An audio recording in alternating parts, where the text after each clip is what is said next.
cho trong bên trăm kì xăm bố đó trong mấy chả muốn là vãi trong chén tôm mươn có nhiều lỗ chói cái tay chưa xong bồ ui mình nhấp nghĩ yêu tay tới đấy tay chiều tay bày tỏ chiết về chi này lố thế nào chưa cô nhá tôi chơi xong màu luôn đấy nhá thì ui chiết mười này rồi bè xong mua gì mười còn mà sao tao ấy đi hả tao ấy tay dầu này mình mưa nó từ chiều xong bò chơi cọc nè chiều nay đang dùng ô ta đây nè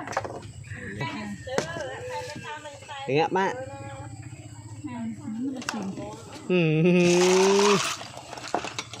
vui rồi